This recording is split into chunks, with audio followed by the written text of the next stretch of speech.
Dakota Reeves had been at Millfield Regional High School for exactly 47 days when Cassidy Brennan first shoved her into a locker. The collision sent a sharp, metallic clang echoing through the hallway, and Dakota's shoulder blade connected with the unforgiving steel with enough force to leave a bruise that would last for weeks. She was 5'6", with auburn hair that caught the fluorescent lights wrong, making it look almost orange under certain angles, particularly in the science wing, where the bulbs were older and cast everything in a sickly yellow glow. She wore thrift store jeans that were perfectly functional, but bore the telltale signs of previous ownership. A small patch on the left knee, slightly faded areas where someone else's life had worn the fabric thin, and her father's old Marine Corps t-shirts, which hung loose on her narrow frame and carried the faint scent of military-issue laundry detergent that never quite disappeared, no matter how many times they were washed. What Cassidy and her friends couldn't see, what none of the students at Millfield Regional could see, was the rope burn scars on Dakota's knuckles from years of climbing training ropes in her father's garage gym. The scars formed small, pale crescents across her knuckles, badges of honor from countless hours spent pulling herself up rough hemp until her hands bled and her father would order her to take a break. They couldn't see the calluses on her palms from heavy bag work, thick patches of skin that had been built up through repetitive impact, through nights when the sound of fists hitting leather echoed through their small house, while her father worked the night shift and Dakota worked through her grief and anger in the only way she knew how. Dakota's family had moved to Millfield after her father's medical discharge from the Marines, a transition that had been anything but smooth. Staff Sergeant Marcus Reeves now worked third shift at the lumber mill, a job that paid a fraction of his military salary, but was one of the few positions in town that didn't require perfect hearing. The industrial accident that had ended his military career, an IED blast in Afghanistan that had left him with constant tinnitus and severe hearing loss in his left ear, had also left him with chronic migraines that struck without warning and could incapacitate him for hours. He slept during most daylight hours, blackout curtains drawn tight against the sun, while Dakota learned to move through their small rental house like a ghost, careful not to wake the only parent she had left. Dakota's mother had died in a car accident when Dakota was 12, a head-on collision with a drunk driver on a rainy Tuesday evening that had changed everything in an instant. Before the accident, their family had been stationed at Camp Pendleton, where Dakota had friends who understood military life, where moving every few years was normal, where being a Marine's daughter meant something. After the accident, it was just Dakota and Marcus, navigating civilian life without the support structure they'd always known. The grief had bonded them into a tight unit of two, but it had also left gaps in Dakota's social development. She'd never learned how to make friends easily, how to navigate the complex social hierarchies of civilian high schools, how to be anything other than the reliable, self-sufficient daughter of a single father who was doing his best, but was often drowning in his own pain. Marcus had taught Dakota to fight, not because he expected her to use it, but because he couldn't always be there to protect her. In the garage behind their rental house, he'd installed heavy bags and speed bags, laid down wrestling mats over the concrete floor, and set up a pull-up bar between two exposed beams. It was his way of staying connected to the military life he'd lost, and it was also his way of preparing his daughter for a world that he knew could be cruel and unforgiving. He'd seen too much combat, lost too many friends, to believe that violence was never the answer. Sometimes, he told Dakota, violence was the only language some people understood. "Stay invisible until you graduate," he'd told her on the first day at Millfield, standing in their small kitchen while Dakota ate breakfast and tried to calm her nerves about starting at a new school. "Pick your battles. Don't go looking for trouble, but don't back down from trouble that finds you. Remember what I taught you, but remember, it's always a last resort." But Dakota's battles seemed to pick her, drawn to her like metal filings to a magnet. Millfield Regional High School was the kind of institution that existed in small towns across America, a sprawling complex of red brick buildings that had been constructed in the 1960s and added onto haphazardly over the decades. The original building housed the main offices and the auditorium, while newer wings contained the science labs, computer facilities, and gymnasium. The hallways were lined with industrial grey lockers that had been painted and repainted so many times that the metal had taken on an almost organic texture, and the floors were covered in that speckled linoleum that was designed to hide scuff marks and stains, but instead seemed to absorb them, creating a permanent patina of institutional wear. The student body was roughly 600 students across 4 grades, small enough that everyone knew everyone else's business, but large enough for distinct social hierarchies to form and crystallize over time. There were the athletes, who wore their letter jackets like armor and commanded respect through physical prowess and school spirit. There were the theater kids, who clustered around the drama department and spoke in references that only they understood. There were the academic achievers, who haunted the library and competed for class rank with the kind of intensity usually reserved for blood sports. And then there were the wealthy kids, who didn't need to excel at anything specific because their parents' money and connections would ensure their success, regardless of their high school performance. Cassidy Brennan ruled the junior class through a combination of inherited wealth, practiced cruelty, and 2 loyal followers, Megan Torres and Ashley Chen. Cassidy's father owned 3 car dealerships across the county, Brennan Toyota, Brennan Honda, and Brennan Ford, their billboards visible from the highway that connected Millfield to the larger cities beyond, which meant Cassidy drove a different vehicle to school each week and never worried about consequences. Her blonde hair was professionally highlighted every 6 weeks at a salon in the county seat, and her wardrobe cost more than Dakota's father made in a month. She carried herself with the confidence of someone who had never faced real consequences for her actions, never experienced genuine hardship, never had to question whether she would have food on the table or a roof over her head. Megan Torres was Cassidy's muscle. Though she wielded social violence rather than physical force, her family owned the largest restaurant in town, a Mexican place that catered to both locals and tourists, and Megan had inherited her mother's sharp tongue and her father's business sense. She was the one who orchestrated the whisper campaigns, who knew exactly what to say to maximize psychological damage, who could destroy someone's reputation with surgical precision. Her loyalty to Cassidy was partially genuine friendship and partially calculated self-preservation. Better to be the one doing the excluding than to be excluded herself. Ashley Chen was the reluctant 3rd member of their trio, a position she'd fallen into more through circumstance than choice. Her parents were both doctors at the county hospital, and they expected her to maintain perfect grades and perfect behavior at all times. Being part of Cassidy's inner circle provided social protection and status, but Ashley lacked the natural cruelty that came so easily to Cassidy and Megan. She participated in their campaigns against other students, mostly through silence and passive complicity, a combination of fear and social inertia that would later become a source of considerable guilt. The targeting started small, as these things often do. Cassidy would bump into Dakota in the computer lab, timing her movements perfectly to cause Dakota to lose unsaved work on important assignments. It seemed accidental to anyone watching, just typical teenage clumsiness in crowded spaces, but the pattern was too consistent to be coincidental. She'd whisper comments about Dakota's clothes during AP literature discussions, her voice just loud enough for Dakota to hear, but quiet enough that Mrs. Chen couldn't quite catch the words.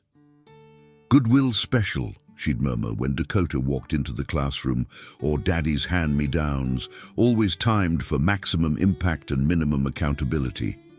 She'd organize group projects specifically to exclude Dakota, using her influence to ensure that Dakota was either left without a group or stuck with the least motivated students in the class. Then complained to Mrs. Henderson about Dakota's lack of participation when the inevitable poor results reflected badly on everyone involved.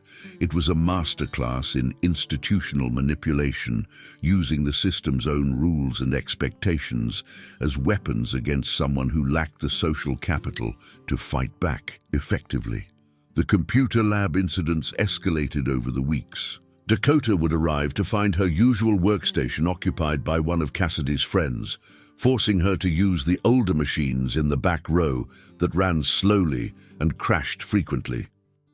Her saved files would mysteriously disappear from the server, requiring her to start projects over from scratch. Her login credentials would somehow become corrupted, leaving her unable to access her work for days at a time while the IT department sorted out the technical difficulties. In AP Literature, Mrs. Henderson assigned group presentations on contemporary American authors, and Dakota found herself partnered with 3 students who made it clear they resented her presence. They scheduled group meetings at times when they knew Dakota had to work her part-time job at the local grocery store, then complained to Mrs. Henderson that Dakota wasn't contributing equally to the project. When Dakota tried to suggest alternative meeting times or offered to complete extra work to compensate for the scheduling conflicts, they dismissed her ideas and accused her of trying to take over the project. The grocery store job was a necessity, not a choice.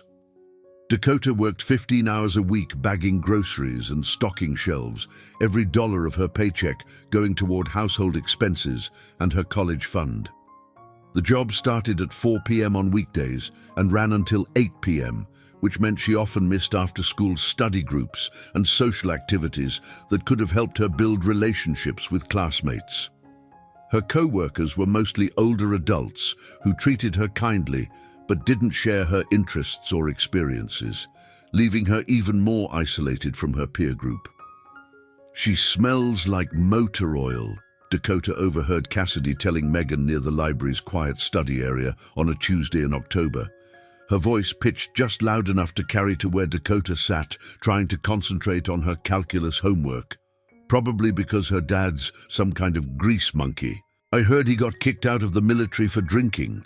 Dakota's father wasn't a grease monkey, and he certainly wasn't a drunk.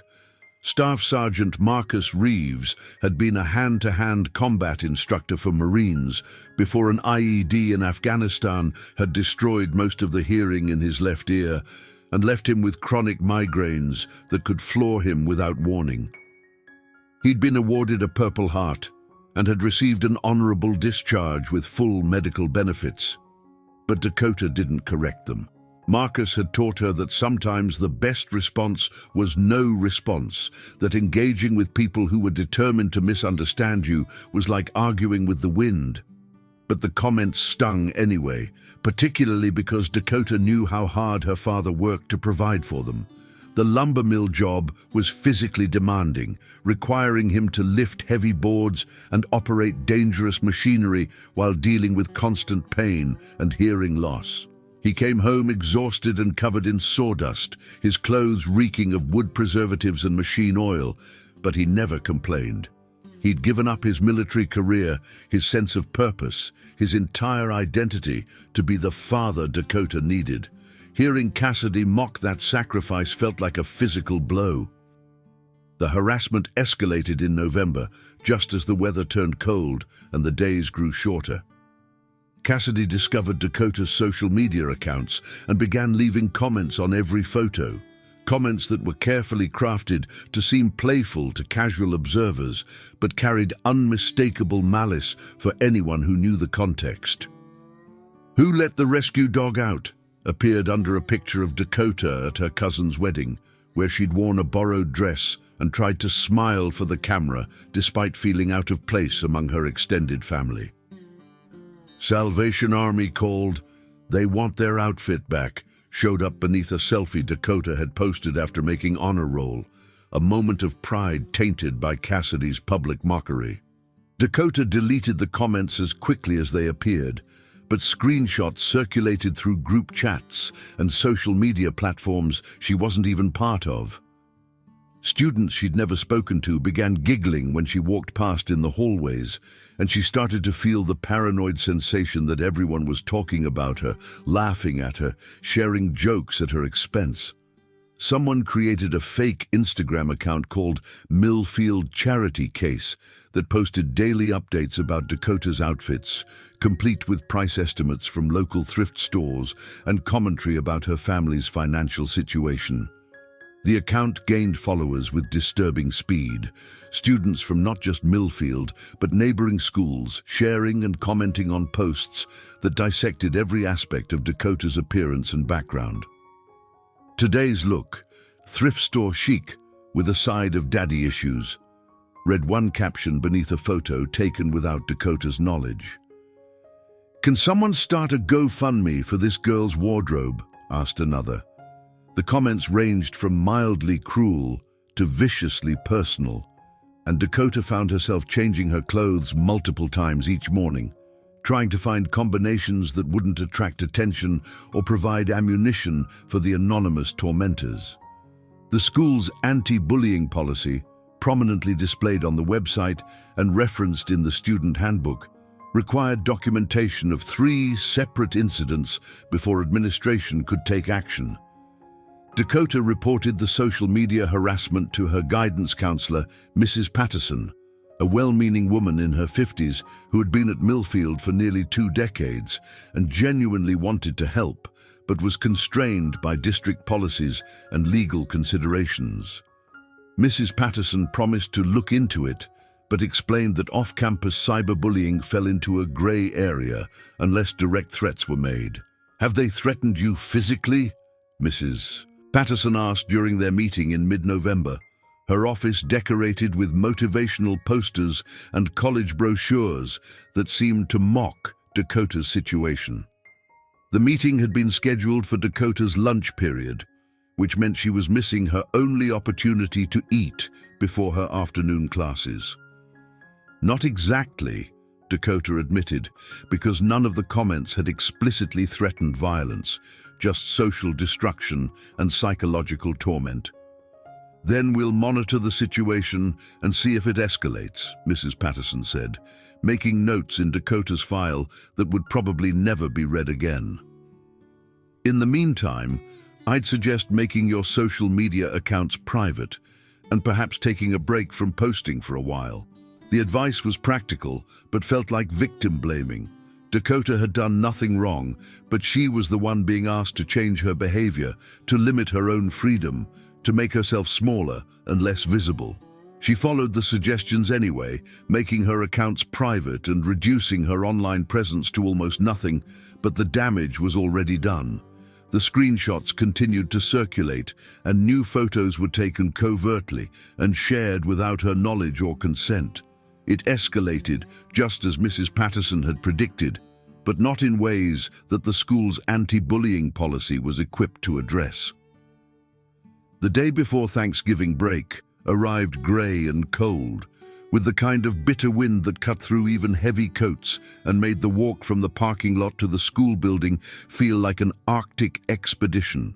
Dakota was leaving the auditorium after drama club practice, the one extracurricular activity she'd joined in an attempt to make friends and build the kind of well-rounded resume that college admissions officers looked for. The drama club was small and welcoming, mostly composed of students who didn't fit neatly into other social categories, and Dakota had found some measure of peace in the rehearsal process, in the collaborative effort of bringing stories to life. They'd been working on scenes from contemporary plays, and Dakota had been paired with a senior named Jason for a 2-person scene from a play about family dysfunction and hidden secrets. Jason was kind and patient, never making her feel awkward about her inexperience with theater, and their scene had been coming together well. The director, Mrs. Kim, had even complimented Dakota's natural instincts for finding truth in dialogue, suggesting she might have real talent for performance if she continued pursuing theater. But as Dakota gathered her backpack and script from the auditorium seats, she felt the familiar knot of anxiety forming in her stomach. The building was mostly empty after hours, and she'd learned to be cautious about isolated encounters with other students. The main exit would take her through the front office area, which would likely be staffed by at least one administrator or security guard, but the auditorium's back exit led directly to the parking lot through a stairwell that was rarely monitored. She chose the stairwell, a decision she would replay in her mind thousands of times over the coming months. The auditorium stairs were old concrete, built in the 1960s, when safety railings were more suggestion than requirement, and accessibility was barely a consideration. The stairwell was narrow and poorly lit, with fluorescent fixtures that buzzed and flickered intermittently. Students typically used the main hallway stairs to move between floors, but drama club members often cut through the auditorium to reach the parking lot, especially during winter, when the shorter route meant less time exposed to the wind and cold. Dakota was halfway down the first flight when she heard voices echoing from below. She slowed her pace, recognizing Cassidy's distinctive laugh, even though she couldn't make out the words. The smart thing would have been to turn around and take the main exit, but that would mean walking all the way back through the auditorium and adding 10 minutes to her trip home. Her father was picking her up today instead of making her take the bus, a rare treat that she didn't want to waste by keeping him waiting. She continued down the stairs, hoping to pass by quickly and avoid confrontation. "Well, well," Cassidy said as Dakota reached the landing, her voice echoing off the concrete walls. "If it isn't our little charity case." Cassidy was blocking Dakota's path, with Megan positioned behind her and Ashley standing awkwardly to one side. They'd clearly been waiting, though whether for Dakota specifically or just looking for trouble was unclear. The stairwell was narrow, with barely enough room for 2 people to pass comfortably, and with 3 people blocking the way, Dakota was effectively trapped. "We need to talk," Ashley said, though her voice lacked Cassidy's confident malice and carried an undertone of reluctance that suggested she'd been dragged into this confrontation against her better judgment. "I'm trying to leave," Dakota said, keeping her voice steady and remembering her father's advice about not showing fear to predators. "My dad's waiting for me." "Your dad can wait a few more minutes," Megan said, stepping closer to Cassidy in a show of solidarity. "We have some things to discuss." "Like what?" Dakota asked, though she suspected she already knew the answer. "You're trying to ruin my reputation," Cassidy shot back, her perfectly manicured finger pointed accusingly at Dakota's chest. "Telling lies to Mrs. Patterson about harassment, trying to get us in trouble because you can't handle a little teasing." "I never mentioned your name," Dakota said, which was technically true. She'd reported the social media harassment and the classroom incidents without specifically identifying the perpetrators, hoping that the school would investigate and draw their own conclusions. "Don't play stupid," Cassidy snapped. "You think we don't know what you're doing? Crying to counselors about being picked on, trying to make yourself look like some kind of victim?" Dakota felt her phone buzz in her pocket, probably her father texting that he was in the parking lot. If she could stall for 10 minutes, he'd start to worry and might come looking for her. The school's policy required visitors to check in at the main office, but Marcus Reeves was a former Marine who wouldn't let bureaucracy stop him from protecting his daughter. "Look," Dakota said, attempting de-escalation, even though every instinct her father had trained into her was screaming danger. "I don't want any trouble. Can we just pretend we never saw each other?" "Too late for that," Cassidy said, stepping closer and forcing Dakota back toward the stairs. "You already made this our problem when you decided to start spreading lies about us." "Cassidy, maybe we should—" Ashley started, her voice betraying genuine discomfort with the direction the confrontation was taking. "Shut up," Megan interrupted, her loyalty to Cassidy overriding any concern for the situation's escalation. "She needs to learn that actions have consequences." Dakota felt the edge of the top step behind her heel, a 17-step drop to the basement level where the drama department stored costumes and sets. During the day, the area bustled with activity as students and teachers moved equipment and props. But after school hours, it was empty except for the occasional janitor making rounds. The nearest emergency phone was in the main hallway, 2 flights up and around 2 corners from where they stood. "Learn what?" Dakota asked, genuinely curious about what lesson Cassidy thought she needed to teach. "That you can't just waltz into our school and think you can disrupt our lives without consequences," Cassidy said, her voice rising with self-righteous anger. "That some people actually matter here, and some people are just taking up space until they graduate and disappear. You want to cry to counselors about bullying," Cassidy continued, working herself into a fury that seemed disproportionate to the situation. "Let me show you what real bullying looks like." Cassidy shoved Dakota hard in the chest with both hands, putting her full body weight behind the motion. Dakota had been trained for this exact scenario. Her father had spent countless hours teaching her how to fall, how to roll, how to absorb impact without sustaining serious injury. He drilled her on maintaining balance under pressure, on protecting vital areas during unexpected attacks, on turning defensive reactions into offensive opportunities. But training scenarios didn't account for concrete stairs at awkward angles, or the way a backpack full of textbooks could shift your center of gravity at exactly the wrong moment, or the disorienting effect of having your expectations completely violated by someone you'd thought was just a cruel teenager rather than someone capable of actual violence. Dakota's left foot slipped off the step as she tried to regain her balance. She twisted instinctively, trying to catch herself on the metal railing that ran along the wall, but the old installation was loose and gave way under her grip with a grinding scrape of corroded bolts. The railing, which hadn't been properly maintained in years, separated from its mounting points and swung uselessly as Dakota tumbled backward down the concrete steps. Her right shoulder hit the 3rd step with a sickening crack that echoed through the stairwell. Her head bounced off the 5th step, causing an explosion of white light behind her eyes and a sensation like being struck by lightning. Her left arm caught under her body weight on the 7th step with a sound like a tree branch snapping, the bone breaking with an audible pop that made Ashley gasp and step backward. Her backpack split open on impact, spilling textbooks and notebooks down the stairs like oversized confetti, and Dakota's body continued its momentum until she came to rest at the bottom of the stairwell in a tangle of limbs and scattered papers. The silence that followed lasted maybe 3 seconds, but it felt like an eternity. "Oh shit," Megan whispered, her voice small and shocked in the suddenly quiet stairwell. "Dakota," Ashley called down, her earlier reluctance replaced by genuine panic. "Dakota, are you okay? Can you hear me?" Dakota tried to respond, but when she opened her mouth, only a wheeze came out. Her left arm was bent at an angle that arms weren't supposed to bend, and she could see the white of bone protruding through torn skin just below her elbow.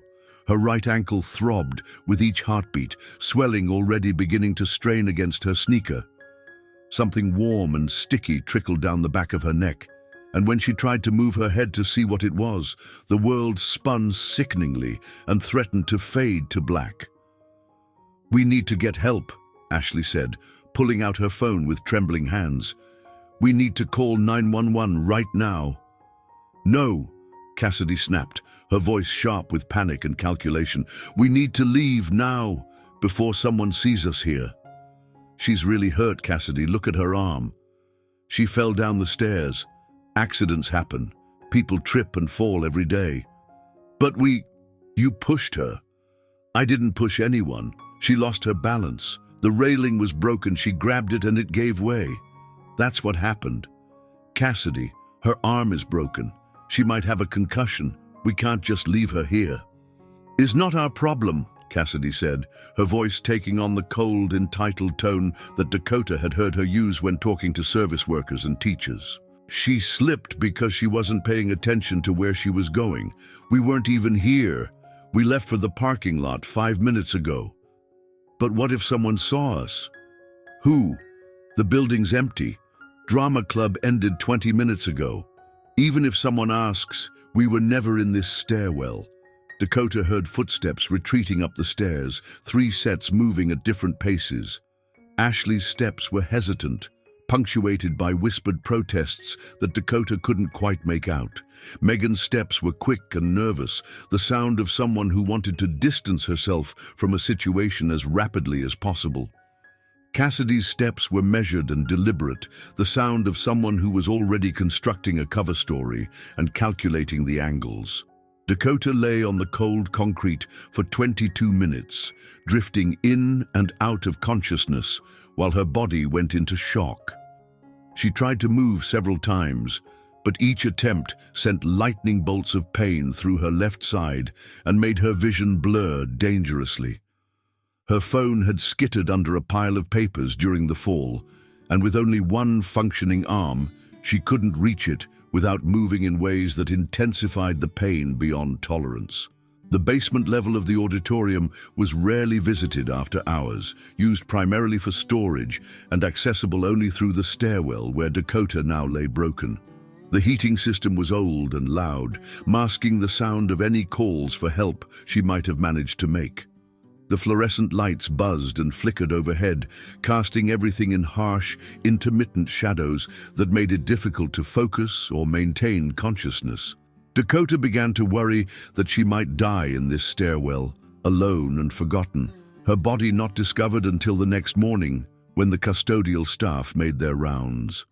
She thought about her father, probably still waiting in the parking lot, checking his phone and wondering where she was. She thought about their small house, about the medical bills that would come from this incident, about the college applications she'd been working on, and whether any of it would matter if she didn't survive the next few hours.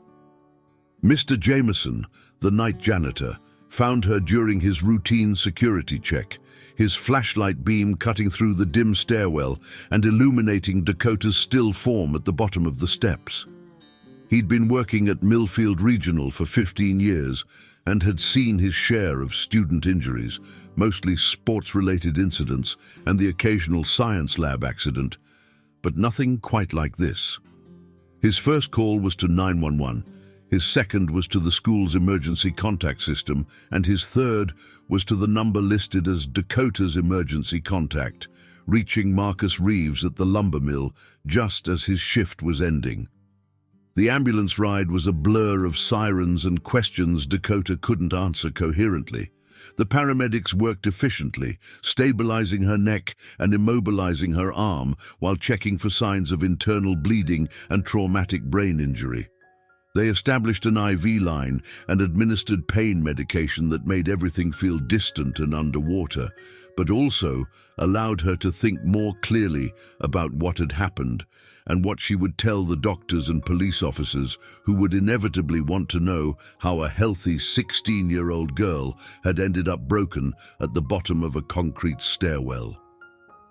Her father met them at Millfield General Hospital, still wearing his work uniform and smelling like sawdust and machine oil, his face showing the controlled panic of a combat veteran who'd learned to function under extreme stress but couldn't quite hide the terror of seeing his only child injured. When he saw Dakota on the gurney, her left arm twisted and bloodied, her face pale and bruised, his expression went through several changes: shock, fear, rage, and finally the controlled calm he'd perfected during 2 tours in Afghanistan, where showing emotion could get people killed. "What happened?" he asked the paramedic while jogging alongside the gurney toward the emergency room entrance. "Stairwell accident at the high school," the paramedic replied. "Possible compound fracture of the left radius, definite concussion, multiple contusions. She's been in and out of consciousness." Marcus squeezed Dakota's good hand and leaned down to speak quietly in her ear. "I'm here, kiddo. You're going to be okay. Just focus on breathing." The damage assessment took 4 hours and involved multiple X-rays, a CT scan, and consultations with orthopedic specialists. The emergency room at Millfield General wasn't equipped for complex trauma cases, but Dakota's injuries, while serious, were within their capabilities to treat. The compound fracture of her left radius would require surgery to properly align the bone and install metal plates to aid healing. The dislocated shoulder needed to be reset immediately, a procedure that involved conscious sedation and manipulation that left Dakota nauseated and disoriented. The grade 2 concussion meant she would need to be monitored closely for signs of brain swelling or other complications. The severe bruising along her ribs and back created a patchwork of purple and black that would take weeks to fade, and the hairline crack in her right ankle required a walking boot and strict limitations on weight-bearing activities. The doctors said she was lucky the head injury wasn't worse, that the angle of her fall and the way she'd instinctively tried to protect herself had probably saved her life. "How did this happen?" Marcus asked during the quiet moments between nurses checking vitals and doctors reviewing test results. Dakota told him about the stairs, about slipping, about the railing giving way under her weight.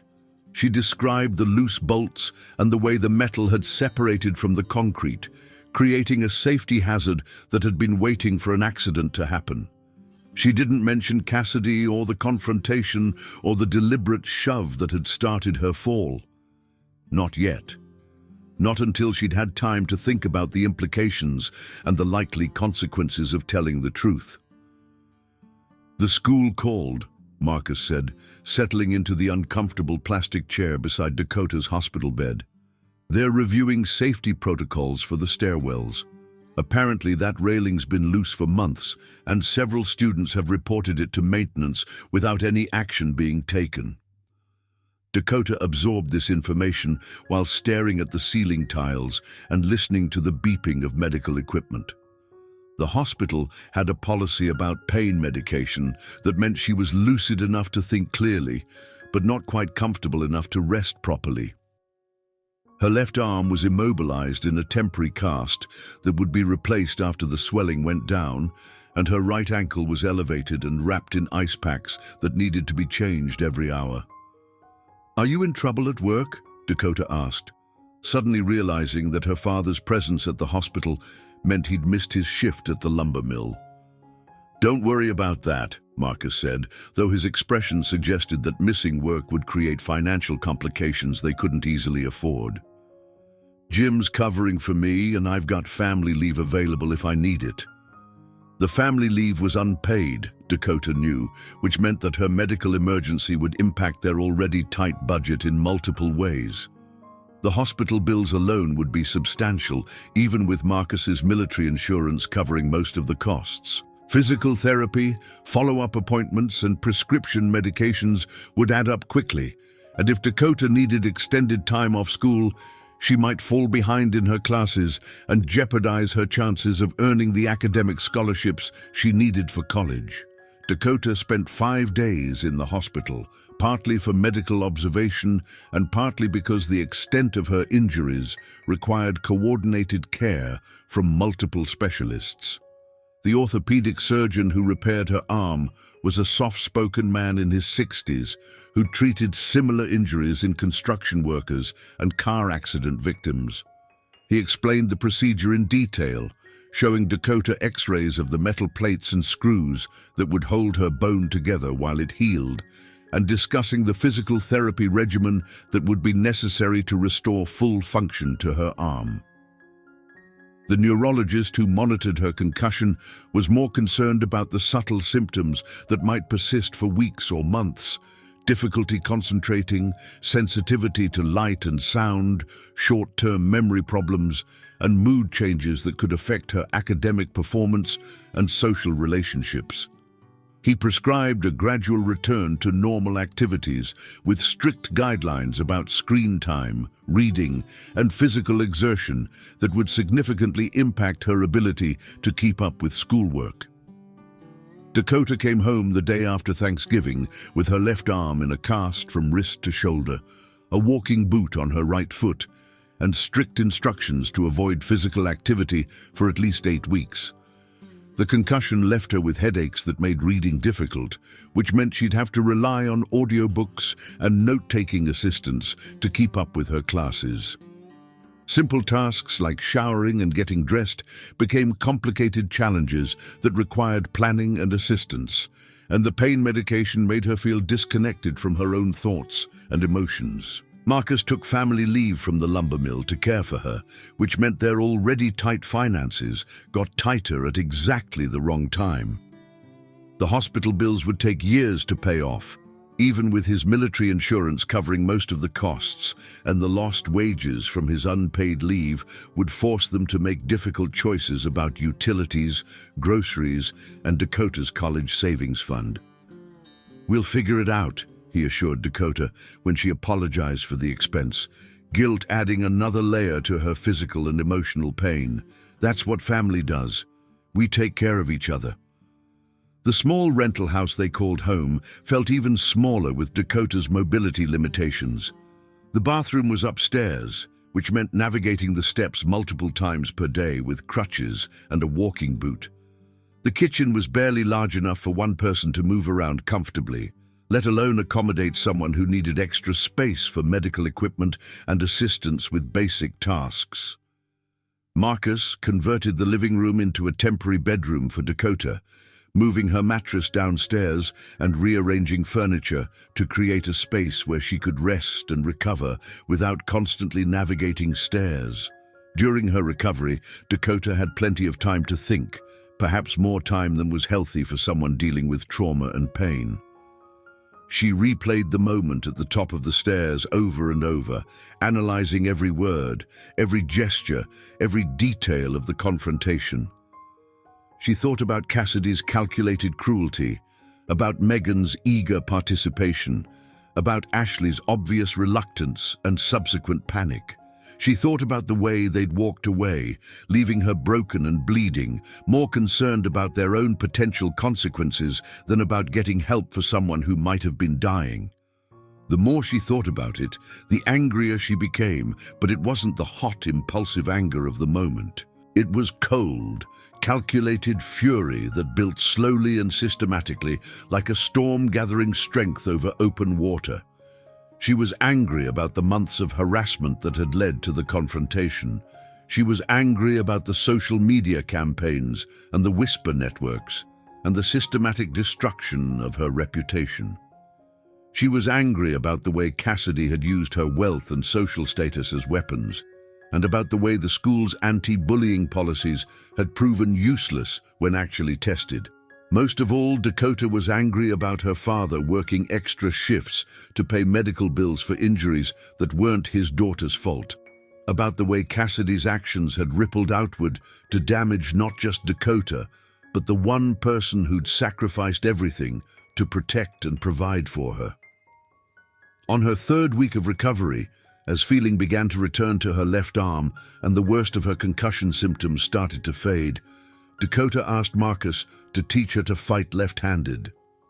"Your arm's still healing," he pointed out, looking up from the insurance paperwork that seemed to multiply daily on their kitchen table. "My right arm works fine," Dakota replied, "and I need to know how to defend myself if this happens again." "Dakota, I know you're frustrated, but I'm not frustrated," she interrupted, her voice carrying a quality that Marcus recognized from his own reflection during the darkest days of his military service. "I'm ready." Marcus studied his daughter's face for a long moment, seeing something there that reminded him of himself after particularly bad missions in Afghanistan.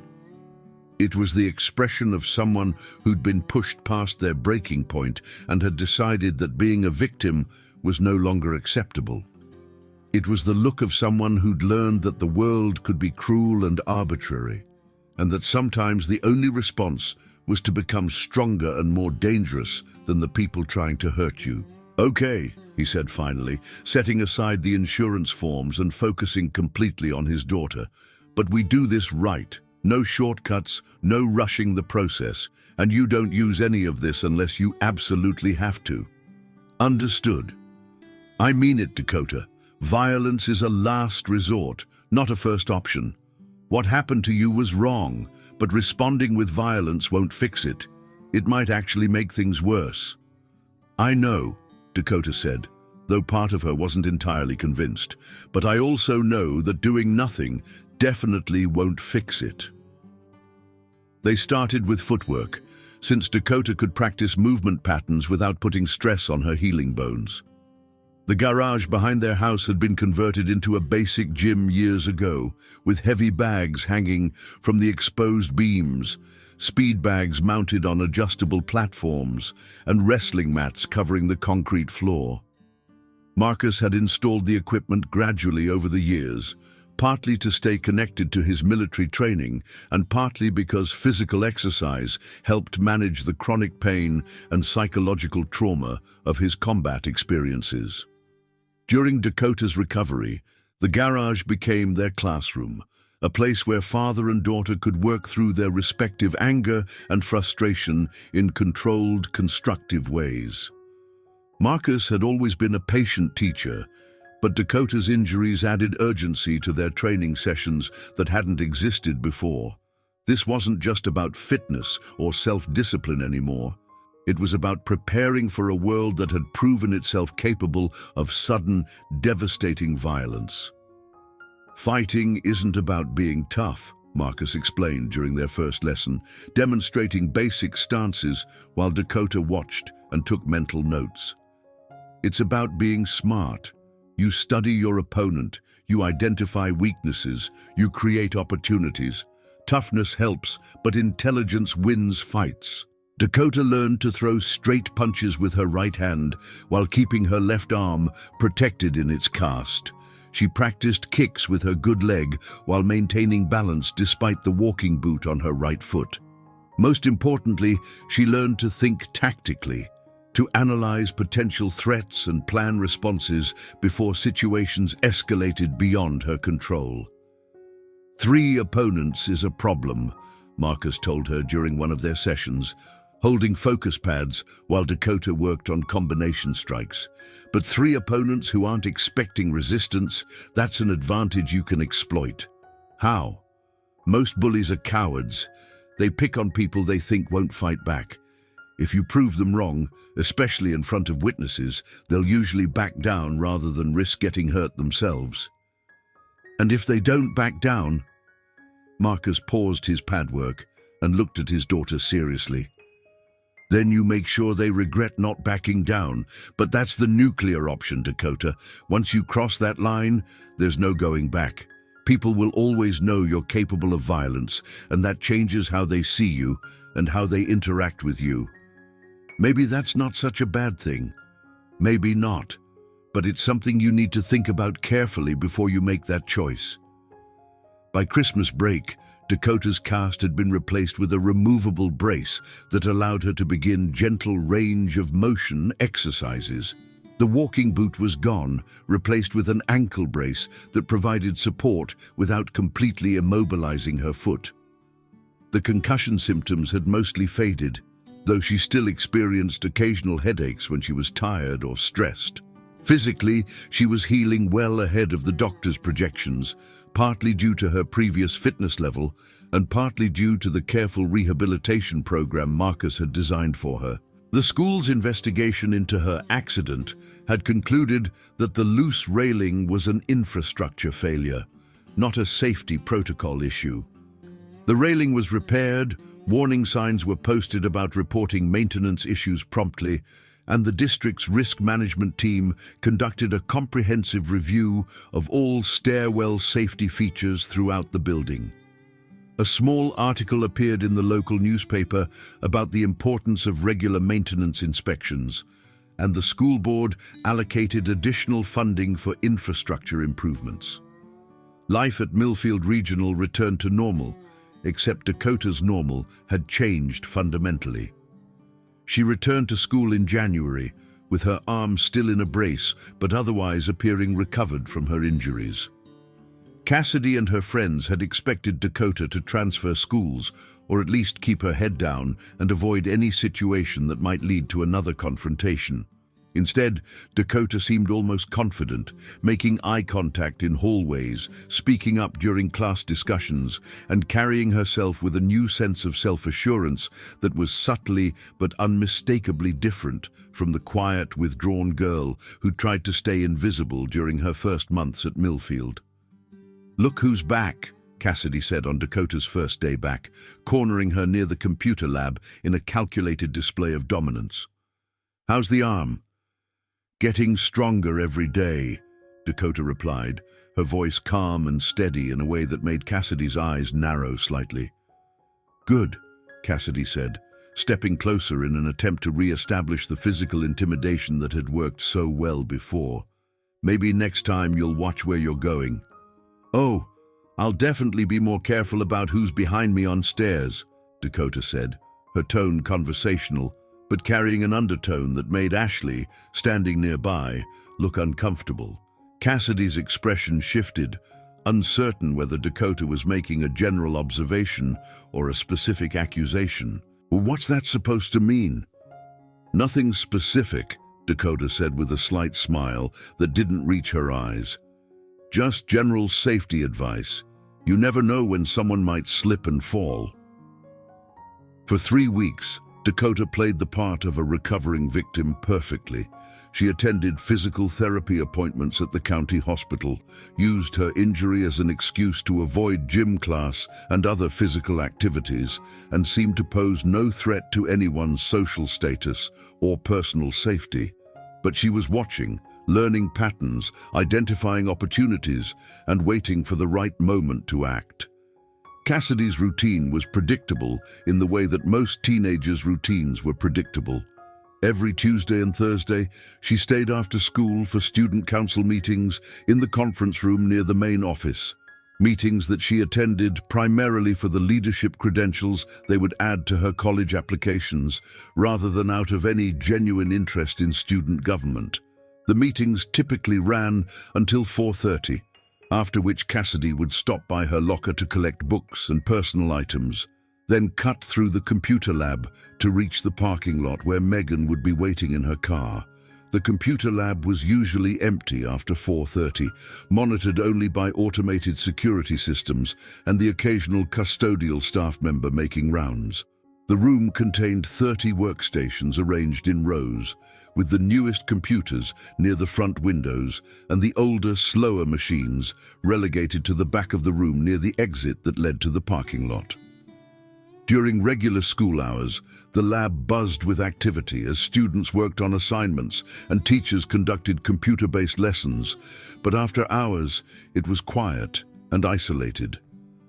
Ashley had been acting differently since Dakota's fall, avoiding eye contact in hallways and seeming uncomfortable during Cassidy and Megan's usual harassment campaigns against other students. She'd started skipping some of the student council meetings, claiming schedule conflicts or family obligations, and when she did attend, she participated minimally and left as quickly as possible afterward.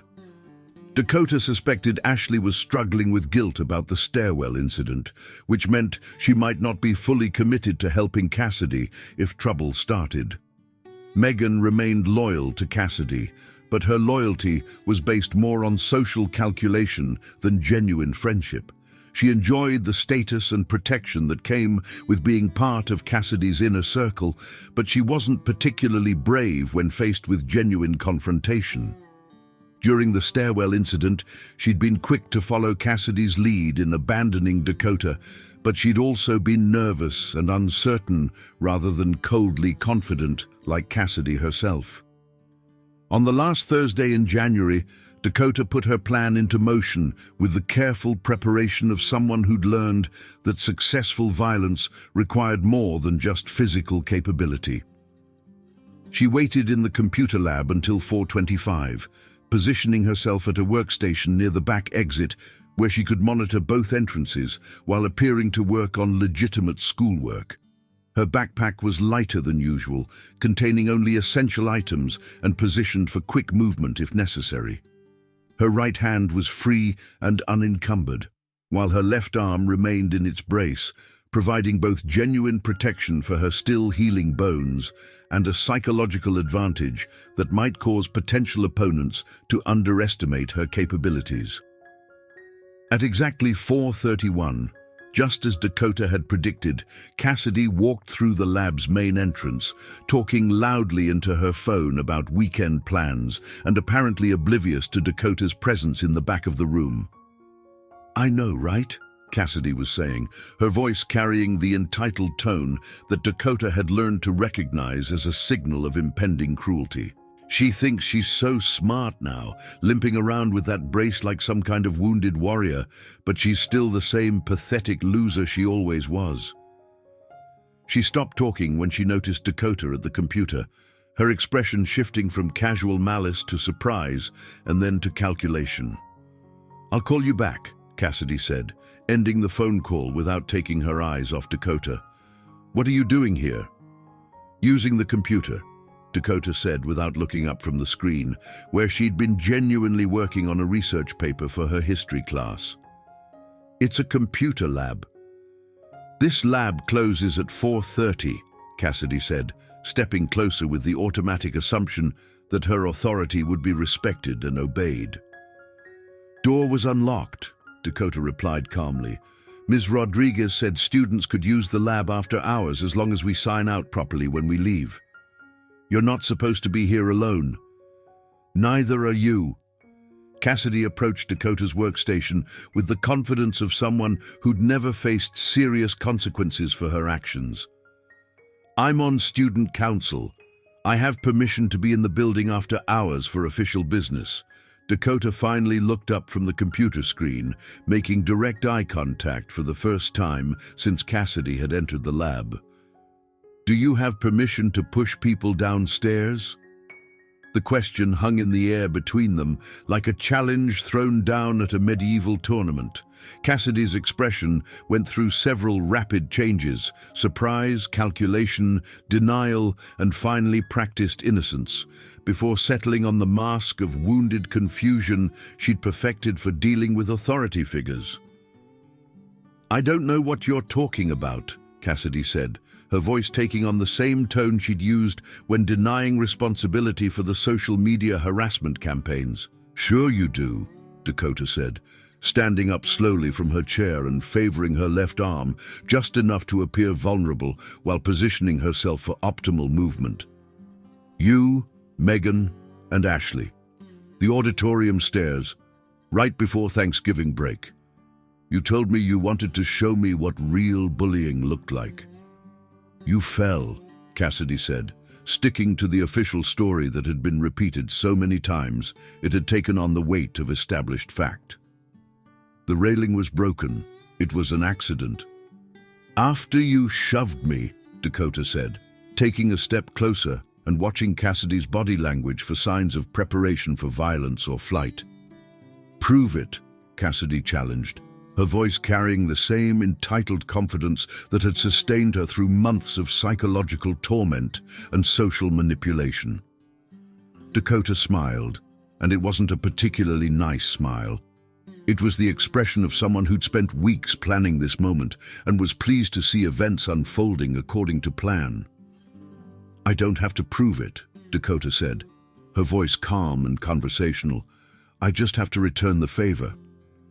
The words carried enough menace to make Cassidy take an involuntary step backward, her survival instincts finally beginning to recognize the danger that her conscious mind had dismissed. "Are you threatening me?" Cassidy demanded, reaching for her phone with movements that were just a little too quick and nervous to seem completely confident. "I'm stating an intention," Dakota replied, taking another step forward and forcing Cassidy to choose between standing her ground or continuing to retreat. "You can't touch me," Cassidy said, her voice rising slightly as she struggled to maintain her usual air of untouchable superiority. "My father will have you arrested. You'll be expelled. Your family will be sued for everything you have." "For what?" Dakota asked, genuinely curious about Cassidy's reasoning. "Having an accident? Slipping and falling. Isn't that what happened to me?" Cassidy reached for her phone again, but Dakota was faster and more prepared for the movement. She grabbed Cassidy's wrist with her right hand, her strong hand, the one that had been strengthened by weeks of intensive training, and applied just enough pressure to the pressure points Marcus had taught her to make Cassidy's fingers go numb and her phone clatter to the floor. "Let go of me," Cassidy demanded, her voice carrying less authority than she'd intended as she realized that Dakota was physically stronger than she'd appeared. "Like you let go of me on the stairs?" Dakota asked, maintaining her grip long enough to demonstrate that she could hold it as long as she wanted, before releasing Cassidy's wrist and taking a step back. Cassidy immediately bent to retrieve her phone, which was exactly what Dakota had hoped she'd do. The movement put Cassidy off balance and focused her attention downward, creating the perfect opportunity for what came next. The moment Cassidy straightened up, Dakota hit her with a textbook straight right cross, thrown with proper form and precise targeting, exactly as Marcus had taught her during countless hours in their garage gym. It wasn't a wild swing born of emotional fury or an impulsive reaction to provocation. It was a calculated application of force, delivered with the full weight of her body behind it and aimed at the left side of Cassidy's jaw with the precision of someone who'd practiced the movement thousands of times. Dakota's fist connected with a solid impact that she felt all the way up to her shoulder, snapping Cassidy's head to the right and dropping her to one knee in a display of cause and effect that was both satisfying and terrifying. Cassidy stared up at Dakota in genuine shock. One hand pressed to her face where a bruise was already beginning to form, her expression cycling rapidly through disbelief, outrage, and the dawning realization that the rules of engagement had changed fundamentally. "You psycho bitch," Cassidy gasped, her voice distorted by the swelling that was already affecting her speech. "You broke my jaw!" "It's not broken," Dakota said calmly, drawing on the medical knowledge she'd gained during her own recovery to assess the damage she'd inflicted. "If it was broken, you wouldn't be talking. You'd be unconscious or in shock." Cassidy tried to stand, but Dakota placed a firm hand on her shoulder and shoved her back down to her knees, not gently, but not with the same calculated violence she'd just demonstrated with her fist. "Here's what's going to happen," Dakota said, her voice carrying the same calm authority that her father used when giving mission briefings to subordinates. "You're going to stop. All of it. The comments, the social media campaigns, the whisper networks, the systematic harassment. You're going to tell your friends to stop. And if I even suspect you're planning retaliation, I'm going to explain to everyone exactly how I ended up at the bottom of those stairs." "Nobody will believe you," Cassidy said, though her voice lacked its usual conviction and carried an undertone of uncertainty that suggested she was beginning to doubt her own invulnerability. "Maybe not," Dakota conceded, "but they'll definitely believe the security footage." Cassidy's eyes widened with the first genuine fear Dakota had ever seen her display. "What security footage?" "The camera in the auditorium hallway," Dakota said, delivering her bluff with the same calm confidence that had characterized the entire confrontation. "It doesn't cover the stairwell directly, but it shows the three of you following me toward the stairs, and it shows you running away afterward instead of getting help for someone who might have been dying." This was completely fabricated, a calculated lie based on Dakota's knowledge that the auditorium security camera had been broken for months and hadn't recorded anything since the previous spring. But Cassidy didn't know that, and the specific details made the bluff convincing enough to create doubt and fear. "You're lying," Cassidy said, but her voice cracked slightly and betrayed her growing uncertainty about what evidence might actually exist. "Am I?" Dakota asked, crouching down next to Cassidy and lowering her voice to a conversational whisper that somehow carried more menace than shouting would have. Want to find out what happens when I show that footage to the police? Because pushing someone downstairs isn't bullying, Cassidy. It's assault, aggravated assault, since I was seriously injured and you left me there to potentially die.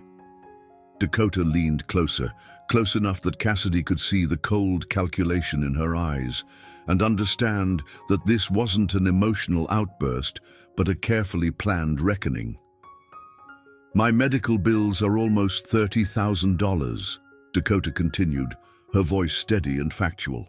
My father had to take unpaid leave to care for me. We might lose our house because of what you did. My college fund is gone. My academic prospects were damaged because of the concussion symptoms that made it impossible to study effectively for weeks. She paused to let the financial implications sink in before delivering the final part of her message. So believe me when I tell you that ending your social life is the least I'm willing to do for revenge. I've had months to think about this, months to plan, months to consider all the different ways I could make you pay for what you did. This conversation is me being merciful. I could have you expelled for hitting me, Cassidy said, grasping for any leverage she could find in a situation that had spiraled completely beyond her control. Go ahead, Dakota said, standing up and shouldering her backpack in preparation to leave. Explain to Principal Morrison why you were alone in a computer lab with the girl you've been harassing for months. Explain why you didn't report the attack immediately. Explain why you're not calling the police right now. Explain why you're more worried about getting me in trouble than getting medical attention for your injured face.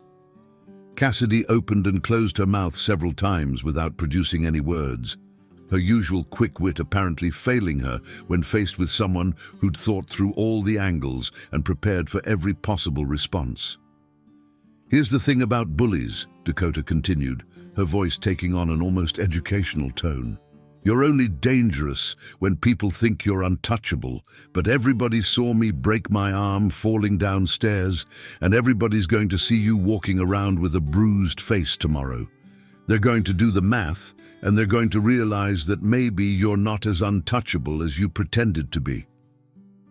Dakota walked toward the computer lab's exit, then paused at the door to deliver her final message. This ends now, Cassidy. All of it. The harassment, the social media campaigns, the systematic targeting of students you think are beneath you. Or next time, I won't stop at one punch, and there won't be any warnings or ultimatums or opportunities for you to walk away. There will just be consequences. She paused again, studying Cassidy's face to make sure her message was being received and understood. Oh, and Cassidy, if anything happens to Ashley because she's feeling guilty about what you did to me, I'll hold you personally responsible for that too. She was reluctant to participate in your little stairwell ambush, and if you try to make her life difficult because of it, you'll discover that I can be much more creative in my revenge than you might expect.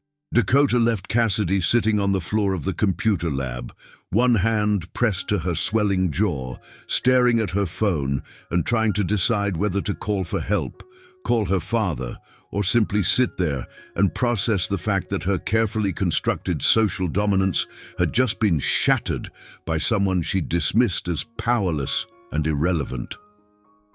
The next day, Cassidy appeared at school with a bruise along her jawline that she claimed came from walking into a door during a late-night kitchen raid.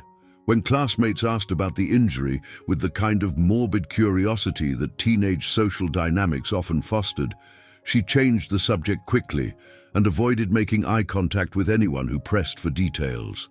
More tellingly, she avoided eye contact with Dakota in hallways, took alternate routes to classes they shared, and seemed to go out of her way to avoid any situation that might lead to direct confrontation. Most importantly, the harassment stopped completely and immediately.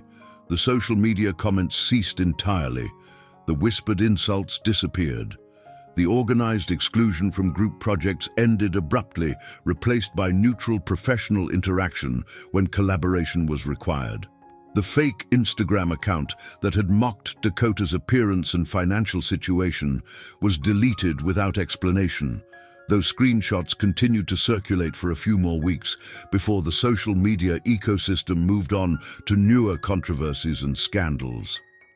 Megan and Ashley seemed confused by Cassidy's sudden disinterest in tormenting Dakota, but they didn't push for explanations when their questions were met with evasive responses and subject changes. The trio's dynamic shifted noticeably, with Cassidy becoming more withdrawn and less likely to initiate social aggression against anyone, not just Dakota. Ashley actually approached Dakota a week later, stopping by her locker between classes in a carefully orchestrated encounter that appeared casual but had clearly been planned and rehearsed. "I wanted to apologize," Ashley said quietly, her voice barely audible above the hallway noise of students changing classes, "about what happened before break, on the stairs, what we did to you." "I know you didn't want to be there," Dakota replied, closing her locker and studying Ashley's face for signs of deception or hidden agenda. "That doesn't make it okay," Ashley said, her guilt evident in her posture and tone. "I should have said no. I should have stopped it. I should have gotten help immediately instead of letting Cassidy convince us to leave." "No," Dakota agreed. "It doesn't make it okay, but it makes it forgivable, eventually." Ashley nodded and started to walk away, then turned back with the kind of hesitation that suggested she had more to say, but wasn't sure if she should say it. "Cassidy's been acting weird lately," Ashley said, lowering her voice even further. "Like she's scared of something. She won't talk about what happened to her face, and she's been avoiding certain parts of the school. She's never been afraid of anything before." "Maybe she finally realized that actions have consequences," Dakota said, her tone neutral and non-committal. "Maybe," Ashley said, though her expression suggested she suspected there was more to the story than Dakota was sharing. Word spread quickly through Millfield Regional's complex social ecosystem that something fundamental had shifted in the Dakota-Cassidy dynamic, though the exact nature of the change remained unclear to most observers.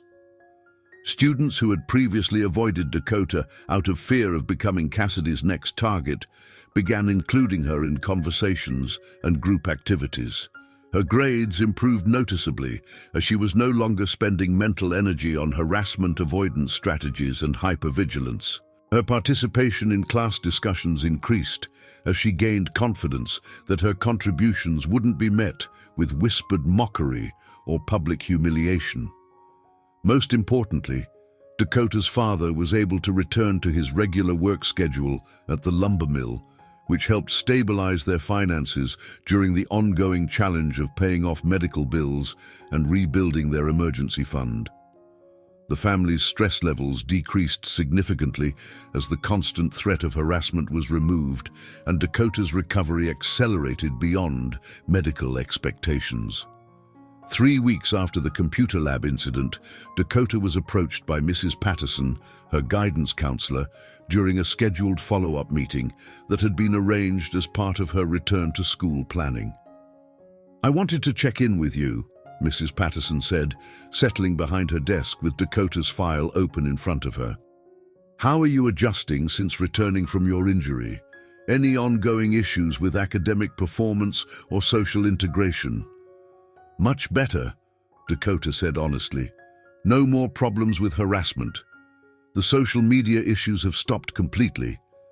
"That's wonderful to hear," Mrs. Patterson said, making notes in Dakota's file with the satisfaction of someone whose intervention strategies appeared to have been successful. "Any idea what changed? Did someone speak to the students involved?" Dakota considered her answer carefully, weighing the potential consequences of honesty against the benefits of maintaining the official narrative that the problems had resolved themselves naturally. "I think some people realized that picking on someone with a broken arm wasn't a good look," Dakota said, which was technically true even if it omitted crucial details about how that realization had been achieved. "Well, whatever the reason, I'm glad things have improved," Mrs. Patterson said. "You seem more confident lately, more willing to advocate for yourself." That's an important skill that will serve you well in college and beyond. I learned a lot during my recovery, Dakota said, about standing up for myself, about not accepting treatment that I don't deserve. Good for you, Mrs. Patterson said, closing Dakota's file with the satisfaction of a successful case resolution. Self-advocacy is one of the most important skills we can develop, especially for young women entering competitive academic and professional environments. If Mrs. Patterson suspected there was more to the story than Dakota was sharing, she didn't press for additional details. The anti-bullying policy required documentation of ongoing incidents, not explanations for why they stopped happening, and from an administrative perspective, the successful resolution of a harassment situation was more important than the specific mechanisms that had achieved that resolution. Spring semester passed without major incident, marked by steady academic improvement and social integration that exceeded everyone's expectations. Cassidy found new ways to occupy her time that didn't involve targeting other students, throwing herself into student council activities and college preparation with an intensity that seemed designed to distract her from other concerns. Her relationship with Megan remained superficially friendly, but lacked the casual cruelty that had previously characterized their interactions. Her avoidance of Ashley became more pronounced over time, suggesting that guilt and fear were making it difficult to maintain their previous friendship. Megan drifted into different social circles, discovering interests and relationships that didn't depend on Cassidy's approval or protection. She joined the debate team, where her argumentative skills found a more constructive outlet, and began dating a senior who was part of the theater crowd. Without Cassidy's influence constantly reinforcing patterns of social aggression, Megan proved to be capable of genuine kindness and empathy, traits that had been suppressed but not eliminated by her previous loyalty to toxic leadership. Ashley's transformation was the most dramatic of the three. Free from the pressure to participate in harassment campaigns, she threw herself into academic achievement and community service with the relief of someone who'd been released from an uncomfortable prison. She organized charity drives, tutored struggling students, and joined environmental clubs that gave her a sense of purpose beyond social positioning.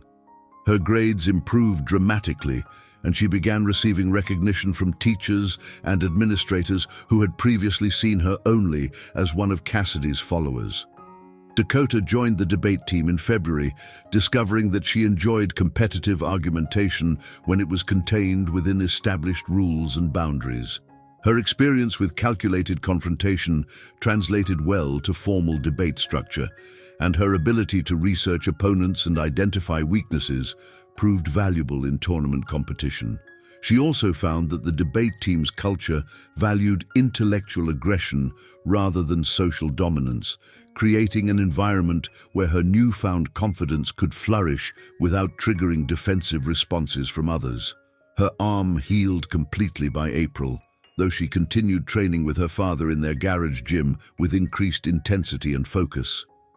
The training was no longer just physical rehabilitation. It had become a form of meditation, a way of processing the psychological trauma of her assault and recovery while building the kind of physical and mental confidence that would prevent future victimization. Violence should always be a last resort, Marcus reminded her during one of their training sessions, holding focus pads while Dakota worked through combination strikes with both hands fully functional again. But knowing you can defend yourself changes how you walk through the world. I know, Dakota said, her punches carrying the kind of controlled power that came from months of disciplined practice. I also know that bullies don't usually expect their victims to hit back. That expectation is part of what makes them dangerous. True, Marcus said, adjusting the angle of the pads to accommodate Dakota's improved technique. But once you cross that line, there's no going back. People will always know you're capable of violence, and that changes how they see you and how they interact with you. Good, Dakota said, throwing a particularly hard combination that made the impact echo through the garage. Maybe if more bullies knew their victims might fight back, there would be fewer bullies. Marcus studied his daughter's face as she continued working the pads, noting the way her expression had hardened over the months since her assault. The quiet, withdrawn girl who tried to stay invisible had been replaced by someone who understood her own power and wasn't afraid to use it when necessary, but he worried that the transformation might have gone too far in the opposite direction. "Just remember," he said finally, "the strongest people are often the ones who don't have to prove their strength. Real power is knowing you could destroy someone and choosing not to." "I'll remember," Dakota promised, though her tone suggested that her definition of necessary might be broader than her father's. "But I'll also remember that sometimes strength is the only language bullies understand, and sometimes choosing not to use power just enables them to hurt other people." Ooh. The school year ended without further confrontation, but the changes it had brought to everyone involved proved to be permanent rather than temporary. Cassidy graduated and accepted admission to a small private college in another state, far enough away to represent a complete fresh start, but not prestigious enough to satisfy her previous social ambitions. Her graduation speech, delivered as student council president, focused on themes of personal growth and second chances, though she never explicitly acknowledged the specific incidents that had prompted her transformation.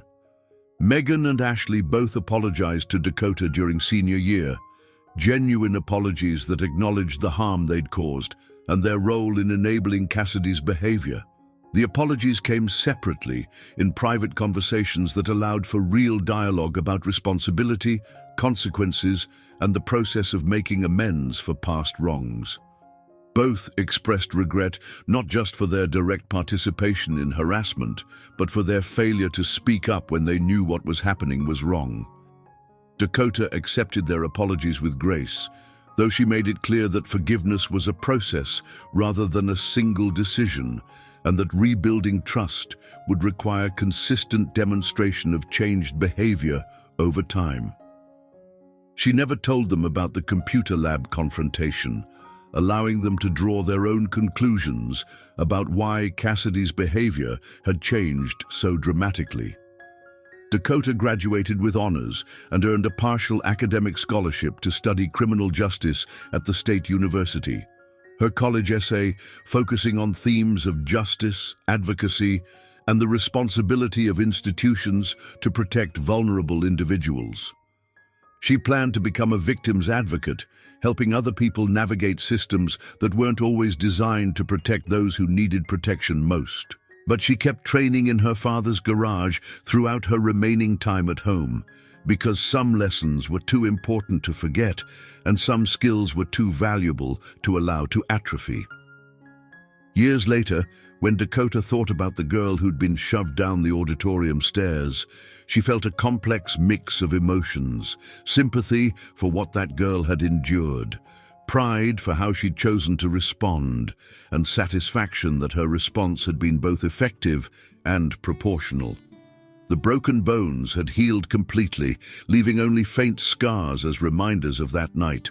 But the broken trust in institutional protection had led to something more valuable: the knowledge that sometimes justice required taking matters into your own hands, and sometimes the only way to stop a bully was to make them understand that their victim was no longer afraid of them. Dakota never regretted hitting Cassidy in the computer lab. It had been calculated rather than emotional, proportional rather than excessive, and effective rather than merely satisfying. More importantly, it had ended the harassment without escalating into something worse, protecting not just Dakota, but potentially other students who might have become Cassidy's future targets. Sometimes the best way to stop a bully was to demonstrate that fear could flow in both directions, that predators could become prey, that the assumption of weakness could be a strategic advantage when used properly. Sometimes justice required showing someone who'd never faced consequences that consequences were not just possible, but inevitable. The weight of gravity had pulled Dakota down those stairs, and taught her about helplessness, vulnerability, and the way systems could fail when they were needed most. But gravity also powered the punch that taught Cassidy about accountability, consequences, and the dangerous assumption that victims would always remain victims. In both cases, what went up eventually came down. The difference was learning to control the direction of the fall and understanding that sometimes the person who appeared to be falling was actually the one with the power to determine where and how the landing would occur.